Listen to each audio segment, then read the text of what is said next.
Kashmira ma'am is here. Hello, ma'am. Namaste. Namaste. Over to Bharti ma'am straight away. Bharti ma'am. I begin by congratulating you, ma'am, for the award that you got recently. Absolutely. I think you unmute yourself, ma'am. Unmute yourself. Yeah. Yeah. So Good happy, morning and welcome, ma'am.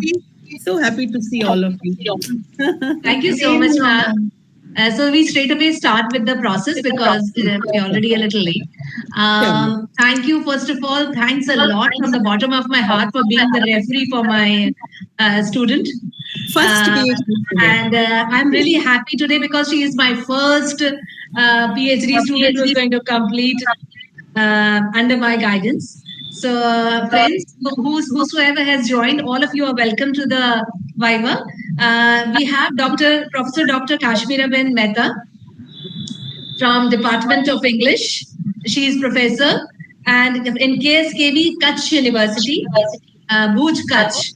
And she is, we all are privileged to have her as a referee.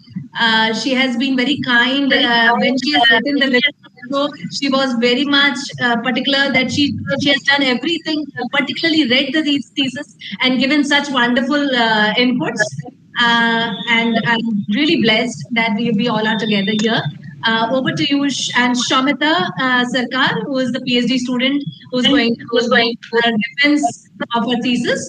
So I would request Soumita. Thank you, ma'am. Welcome, ma'am, once again. And I request Soumita to start your presentation as early as possible. Thank you so much, ma'am. I will go ahead with my presentation. Let me share my screen first.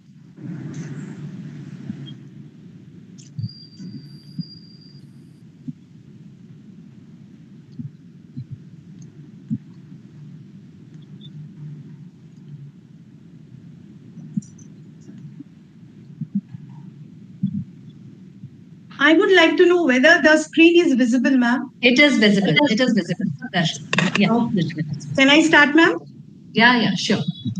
Welcome everyone to the PhD Viva voce titled The Role of Error Analysis in Teaching and Learning of English as a Second Language, a case study in Jawahar Navodaya Vidyalaya. The title of my thesis itself talks about the three fundamental things that guides this study: the systematic framework, the pedagogical purpose, and the unique educational setup. Error analysis as an extension of applied linguistics is the core theoretical foundation of my study. It goes beyond identification of errors and tells us what the learners know and what more they need to know in developing their language systems. A scientific analysis of error can tell the educators where they are doing wrong, what are the modifications they can do in their classroom practices, and accordingly they can do their remedial classes, which is an important factor of JNV. In a multilingual context like India, students generally learn English as a second language, wherein they have already learned their first language. My study focuses on JNV because it is the greatest residential setup in India and it educates the brightest students, and it is a heterogeneous group which is the best possible way to test their linguistic skills. And it is evident that out of all the four language skills, it is the writing skills that is most challenging. We know that academic success is possible when a person is able to communicate his or her ideas in a grammatical and coherent way. Therefore, error analysis is established as a tool that can improve the writing competencies of the students. Let me go ahead with the research gap that my study addresses. We know that there is already a lack of research in the field of ELT in improving the language skills of the students, even though JNV teaches more than 2.6 lakh students with different linguistic background. There has been no extensive studies using error analysis as a framework. So my research actually addresses a near-vacant area which has been addressed in my study. So this brings us to the question that what are the grammatical errors JNV students commit while writing English or learning English as a second language? This using interlanguage and error analysis framework is very novel and necessity because JNVs are multilingual in nature. So we do not have a particular data set of JNV students writing sample. The teacher uses their own intuition to guide their instruction, which is sometimes faulty. There are no major studies in India done till now that applies error analysis to JNV English language learners. So my focus is here, the methodological gap that exists. At the end, my study, it bridges the gap between the research and practice. I, being a teacher of JNV for the past 7 years, have assessed many written text of the students. I have recorded the recurring errors that the students have committed. This has helped me to generate this first level diagnostic evidence and connect it to the CPDT program, which is a focus of at present all education institutes, and it also touches the goals of NEP 2020. Let me go ahead and discuss the significance of the study. The significance of the study is the major thing, the challenge that students face in Pan India and especially in JNV, that is the mastery of writing skills. The findings of my research can help the JNV educators to clearly understand the lack of awareness of the target language structures by the learners. To overcome these shortcomings in the ELT, they can focus the targeted actionable corrective feedback procedure. They can understand the uniqueness of every learner and they can tailor the follow-up programs and develop the remedial action plan. These kind of studies will also encourage the students to revisit and revise the corrections that is given by the teachers. My research findings will also help the tertiary level students to frame the bridge courses. It is evident that these type of linguistic challenges the students carry forward when they go to their undergraduate courses also. And there are major researches in undergraduate and engineering and medicine field that the students still are challenged while their written competency is expressed.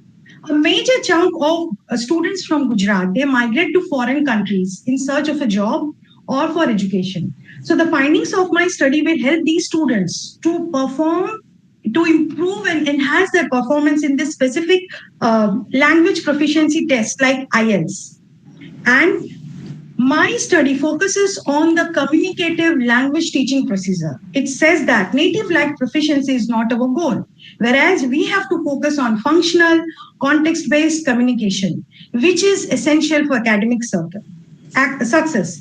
And last and the most important one, at present, there is a huge demand of AI tutors. The kind of analysis that I have done with student-generated texts, the same thing is done by AI tutors because the large language models depend on the intervention that is given by human to improve the linguistic development of the particular AI tool. So that's why this established that this particular study is very, very significant. Let us go ahead to check out the objectives of my research study, which is very, very focused. There are only 4 objectives. What are the common grammatical errors committed by the cohort of students? To classify, analyze, and describe them. To study that how these errors are taken by the educators who teach them, that is the JNV teachers. And finally, based on the findings, what are the innovative teaching methods and strategies that can be used to minimize the errors of the students? Now, coming to the research methodology, my study focuses on non-experimental, quantitative, cross-sectional survey.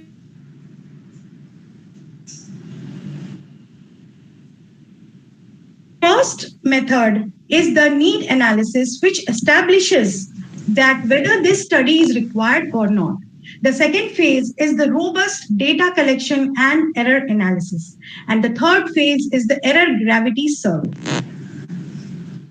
So the secondary research material were collected from different conferences that I had attended, the FDPs, online platforms, published and unpublished resources. I have stick to the record of my findings and study exclusively in MLA 9th edition format only. This is the need analysis survey. As you can see that I had sent one questionnaire that contained almost 47 questions to ELT experts, JNV teachers as well as KV teachers. I received 53 responses, and as you can see in the diagram, 62% of the participants agreed and 23% of the participants strongly agreed that an ELT or error analysis framework is the need of the hour for the present cohort of students studying in JNV. This is the phase 3 or error gravity survey report. The main criteria of this was to establish the hierarchy of errors. And who were the participants? The teachers who taught the same cohort of students who are the population of my study taught them. A questionnaire was sent to them through a Google form, and it contained the 41 errors that had been identified for the study. The teachers were instructed to evaluate these errors in a 5-point Likert scale. And as you can see, 43% of these total errors were unanimously declared as unacceptable, that needs correction. The data analysis was done using ANOVA and t-test, and these kind of error gravity survey helps us to address the ELT challenges which is pertinent to JNV educators. As you can see, this is the mean score and hierarchy of errors. So we can see that most of the educators of JNV in general also, we give more priority to tense. So for them, the errors that the students committed in tense, subject-verb agreement and word order were prioritized first. And when I show you the total findings, you will see that the spelling errors, they have ranked at 4th. But in the sample population, it comes to the first rank. Now, coming to the process of error analysis, it is a 6-level process. The first includes the collection of the data. It can be spoken or the written form.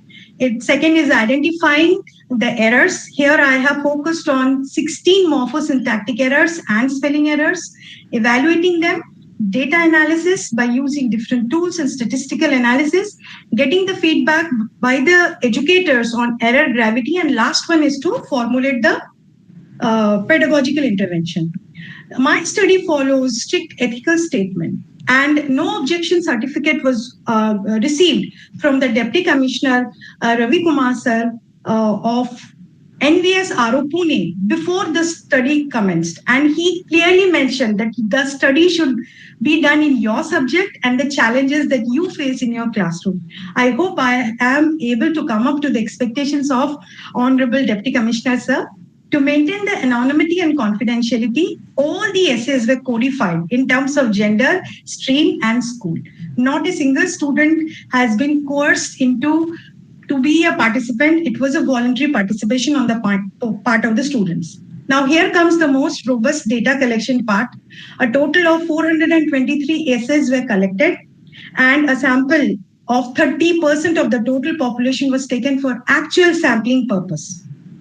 I had corrected all the 423 essays manually, and then this original sentences, which is also known as the idiomatic sentences of the students, were compared with the target sentences, and the errors were quantified.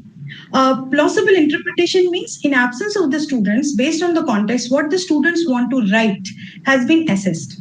So how many errors were found out? There were 2,664 errors that were identified. These errors were quantified into 17 categories. The data interpretation was done using chi-square test, ANOVA, t-test, heat map were used, and central tendency measures were also used. As you can see, this is the pie chart which shows the district-wise distribution of data. This is the test item that was used for the data collection, which is essay writing task.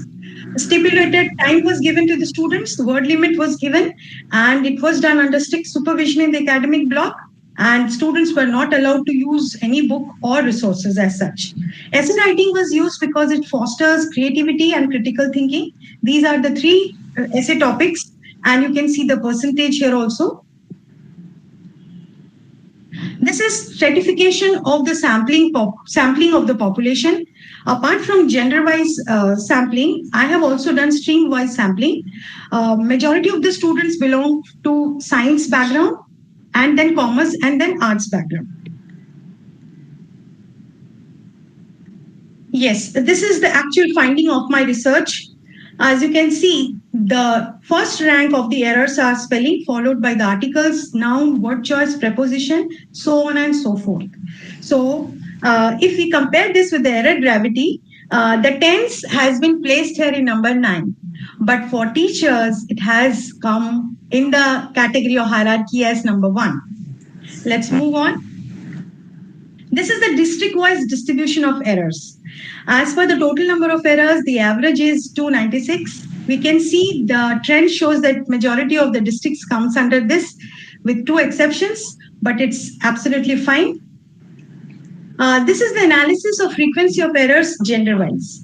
When we see the errors committed by boys and girls, a significance difference was found using the chi-square test, and then to confirm that exactly which grammatical errors there were a significant difference, a post hoc residual analysis was applied, and tense, demonstrative, noun inflection, and modal auxiliaries are the areas where there was a significant difference.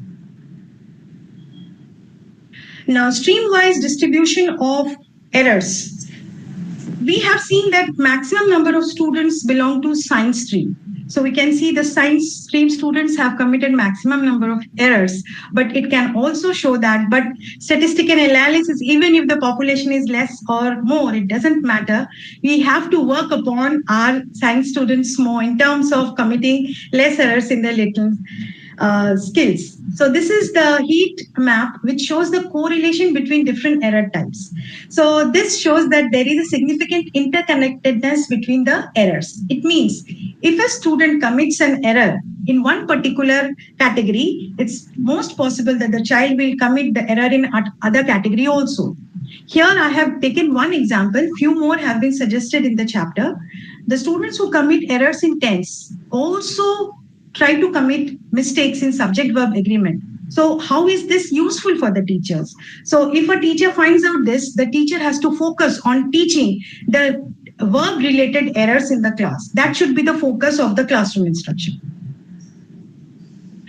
So to summarize the findings of my study, we still find that Class 12 JNV students still find it difficult to write grammatically coherent sentences. These inadequacies may be overlooked in their middle school, which becomes magnified in their board classes. That's why it is very challenging, and the students and teachers are equally stressed when the students are in board classes. This perfectly aligns with NEP 2020 because it also focuses on writing proficiency, multilingualism, and the continuous assessment process.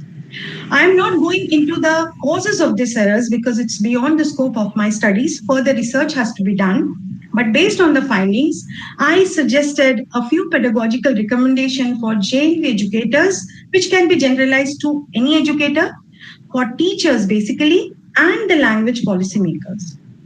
These are few of the previous studies and error analysis done in 2024 and all. Full list is there in my chapter findings.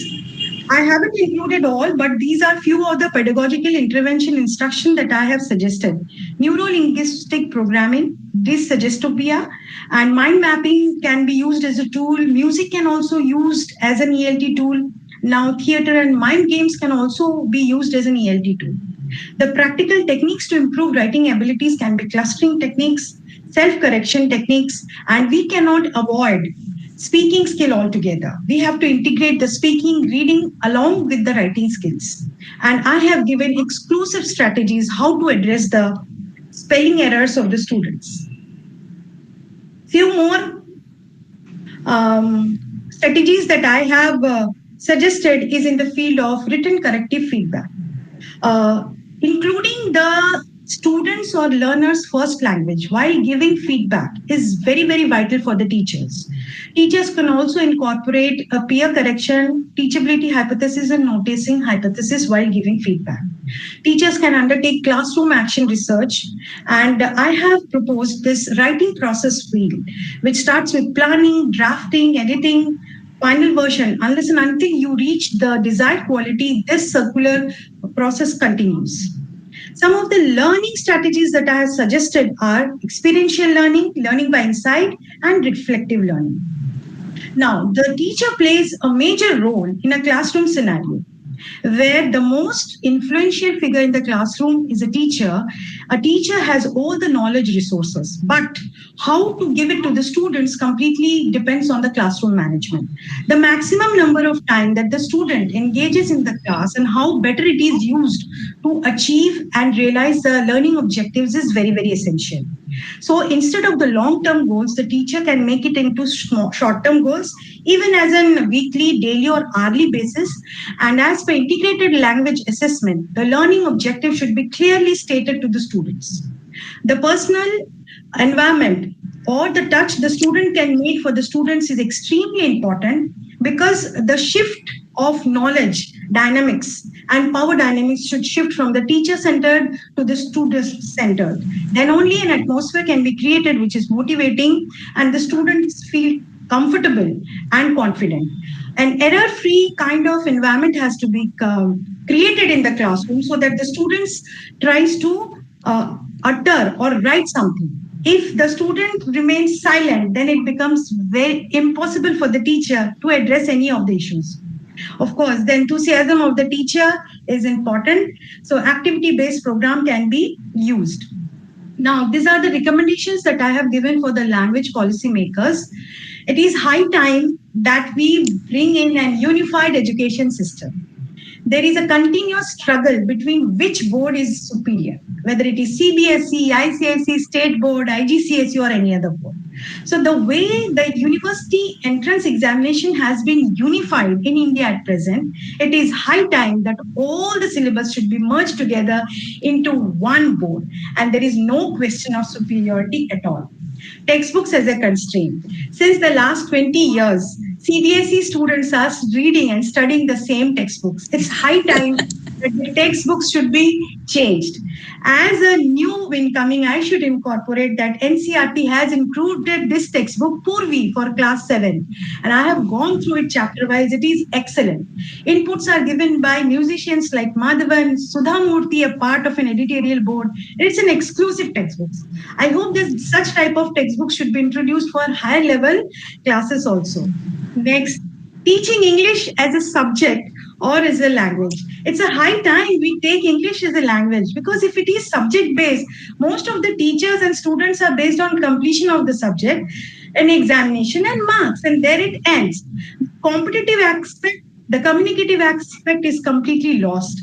There is a provision of assessment of speaking and listening, but that remains only an eyewash. And believe me, it is a truth. It is used only for enhancing the marks of the students, which elevates it. Otherwise, the pedagogical purpose is completely nil. I have also mentioned the criteria and the areas where a teacher finds it very challenging to teach in the classroom. The challenges are lack of infrastructure, lack of proper training. For example, most of the teachers don't even know what is the standard. Actually, students is sometimes confused whether I have to follow the pronunciation of A teacher or I have to follow the pronunciation of B teacher. Which teacher is good?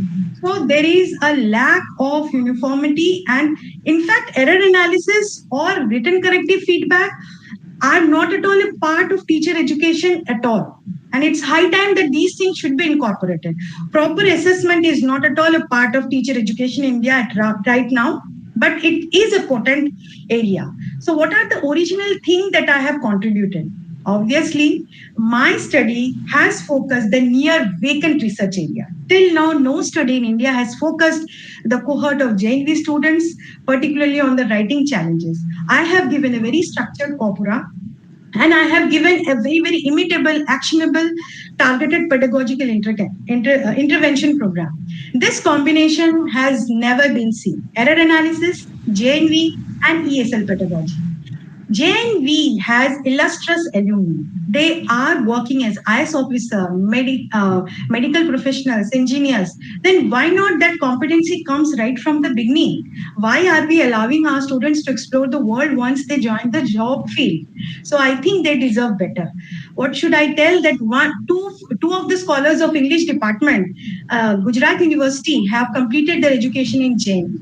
So we can see that they have been giving excellent results in board examinations. I think it's a high time we should start this role model and do more such research. The statistical analysis that I have focused, it's on sample, error count, student error count, gender differences, district-wide variations, even strain-wise I have done. So the hierarchy of errors that I have given makes the teacher think that which area I generally focus and actually which areas I should focus based on these findings. And I have contributed to error analysis theory that it is the national level gap that needs to be addressed. It is immediate practical value for the teachers, curriculum makers, and it tells that learners' errors is not at all punitive. We should not punish the students for committing errors. It's actually a kind of source to learn that how much the student has acquired the second language.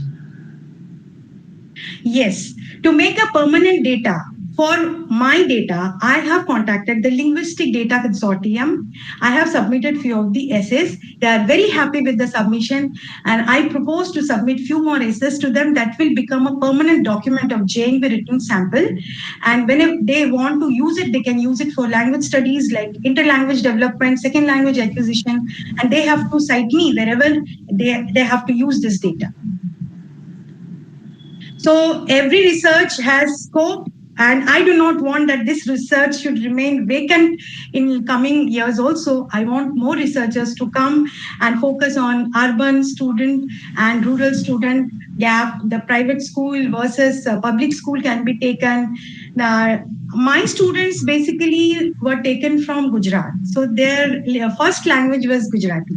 So the same studies can be replicated with students with multiple linguistic background. The size can also vary, and I have focused on essays, but this can go ahead and include short stories, letters, emails, articles, blog writings, and whatnot. And I have not included the corrective feedback. So corrective feedback can be given to the students, that is test, then teach, and then test model. Maybe that will generate a different kind of result. So to carry forward this research, this is the poster of our first research paper, which has already been cited. This is the poster of our second research paper. And these are some of the topics of the research paper which are under review in my field, and I'm working upon them. And Linguistic Consortium I already discussed, and I have been actively working as a peer reviewer. These are few of the journals where I have already peer reviewed few of the articles which I have already mentioned here, and the topic of those articles quite aligned with my field of study. And every study has some or the other limitations. My study also has some inherent limitations. I have focused on only the orthographic and morphosyntactic levels of error gravity, but it can be enhanced or included. It can include punctuation, capitalization, the phonological errors, the translation, the clauses, then mother tongue interference, the translation, all these things can be studied. And I have focused on only 423 essays collected from only Gujarat. There are almost 7 regional offices in under Pune, under NVS. It can go ahead and replicate to other regions also. As I said, that my focus was the cross-sectional study. It can be done under longitudinal study with pre-test, post-test, and delayed post-test models also. I thank everyone to be patient throughout this explanation process, and I hand over the stage once again to Bharti ma'am. Heartiest congratulations, Soumita, for a wonderful presentation. You made everything clearly, precisely, put everything out there. Now over to Kashmira Ben.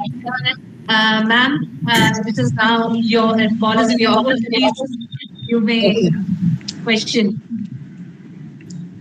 Soumita, could you explain how the structured essay writing process was developed?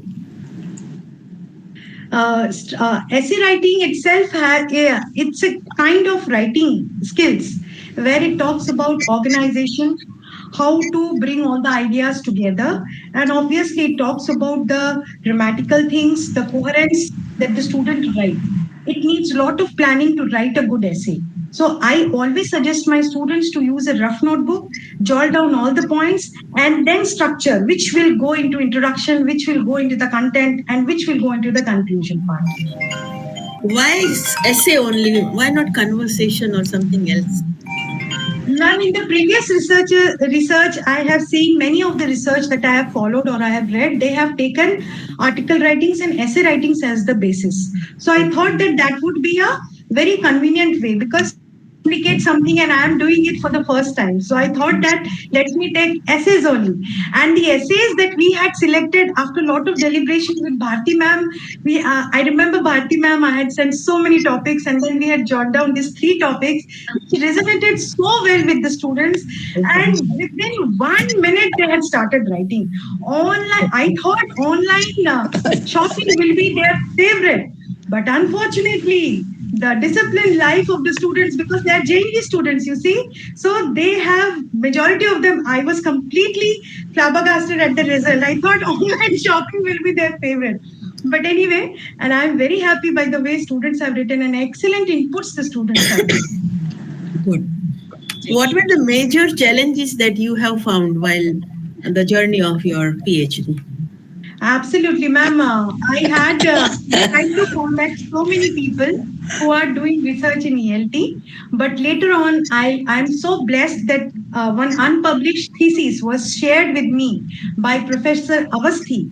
He had submitted his thesis to IFLU in the year 1994, and that became the basis of my studies altogether. And my entire data analysis was based on Mohammad Keshavar's work on contrastive analysis and error analysis. He also shared his unpublished work with me at the later phases. He said that multiple revisions are there, sir. Which one should I cite? Then he said that you should cite the latest book. So these are the people who have really contributed. Otherwise, it would have been completely impossible for me to complete it now. Good, good, very good. One last suggestion to you. You made very nice presentation. Your work is excellent. I'm very happy. It was rewarding experience, madam. I compliment both of you. That Thank you so much. yeah, it was very nicely written thesis. Since you are doing lot of things, and I expect that such a scholar like you should develop a bridge course, something like that. Yes, ma'am. Yes. Develop a bridge course, online course for all the students in the pipeline. JNU or whatever. Swayam or most platform can be your platform, and develop a course and put it online. So the lacking things that you were mentioning can be bridged. They can be very nice. I think employable in the market. And pronunciation also, you have very nice pronunciation. So while you will speak, they will automatically learn how to pronounce the things. So these things matter a lot. So presentable things you were doing. I must compliment you. Thank you so much, ma'am. Thank you so much. Before we conclude, I would like to congratulate Soumita. I'm so happy that I am also the part of your journey, and she has done a wonderful work. Yes. And I wish that it should be once again offline presentation, and your presentation should be the model for other students, those who are pursuing PhD. Language, communication, everything is perfect, and it is going to be teacher's guide in future. So, and Bharti ma'am, well, begin is half done. I congratulate both of you. Me and Kashmira, we have experienced throughout the years that normally students pursue PhD for degree, but I appreciate the dedication and the enthusiasm, even the way she presented. So congratulations to both of you. And madam, before we conclude, you just make an announcement so that university can accept her thesis for the Doctor of Philosophy. Once again, thank you Kashmira Ben, thank you Bharti ma'am, and congratulations to both of you. Thank you so much, Darshana Ben. Before I just ask ma'am to announce, Kashmira Ben to announce, I just want to thank Darshana Ben in front of everybody here who has joined. It wouldn't have been possible without her. She has always been a guiding force for all of us, and she has guided my students to in so nicely that she was so satisfied when she came from Darshaman's office a day and she said, "Ma'am, now I'm very clear what I want to do." So that makes she's there as a director of School of Languages, and we are blessed to have her with us. And thank you so much, all of you, ma'am. Now over to you, Kashmir again. In presence of my guiding light, Darshana ma'am, I'm privileged to call you Dr. Soumita Sarkar. Congratulations. Thank you so much, ma'am. Thank you so much, ma'am. I'm humble. University should award PhD degree to Soumita Sarkar formally. Okay, done. Thank you so much, ma'am. Thank you, ma'am. Thank you, everyone. Thank you, everyone. Swati madam, to you too. Am I am I supposed to speak the same, or we are supposed to just congratulate your student, madam. I don't know the formal formalities. I congratulate Soumita from the bottom of my heart. I all my love and blessings with you. And you have such wonderful opportunity given by Kashmir Avan right now that you can prepare modules and courses and online courses and give your just flow. The expertise should flow everywhere. And you should make sure that it grows each day and you do more and more research in this field. She has been a wonderful student, Kashmir Aben. You won't believe the day I got her, I felt blessed. And she being my first PhD student and the other PhD student doing PhD under me have joined in this conversation. And she becomes a role model for all of them. So I feel blessed to be here in all this in this scenario. Thank you so much, ma'am. Thanks a lot. Thank you. Okay, Soumita, Bharti madam, Pulin bhai, namaste. Chalo.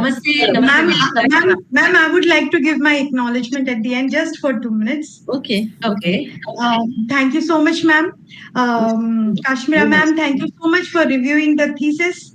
Darshana ma'am, Dushyant sir, and Nutan ma'am for being with me throughout this journey. And obviously, as I said, my umbrella was my Bharti ma'am who protected me throughout. And I would like to thank the Navodaya Vidyalaya Samiti, the principals, the teachers, and the students. Without their cooperation and support, the data collection process hadn't been so smooth, and I would have never come out with this outcome. And I am thankful to all the people who have directly or indirectly helped me in achieving this. I never thought that I'll do a PhD, but somehow this was the blessings of my ancestors, my parents, and everyone in my life who has helped me to come to this stage. Thank you once again. Over to Bharti ma'am. Thank you so much, ma'am. Thank you, Soumita. And I hereby announce. Thank you so much. I'll end the meeting right now. Thanks a lot, ma'am. Thank you very much once again, Kashmir Aben. And looking forward to meet you in person. It is pending now. Now I want to meet you. Madam, kach nahi dekha to kuch nahi dekha. Do come. Zarur aayenge, ma'am. Thank you so much. Take care. Bye. Bye, all of you. Many congrats to both of you, ma'am. Thank you, Bye for joining. Thanks a lot. My pleasure, ma'am. Thank you. Have a nice day. Allow me to leave, ma'am. Thank you, Okay. Congratulations. Congratulations. Thank you, Meda. Thank you. Congratulations, ma'am. Meda, I'm looking forward for you. You must be the next one. You and Pooja both. Yes, ma'am. Absolutely. Thank you. Thank you. May I take your leave, ma'am?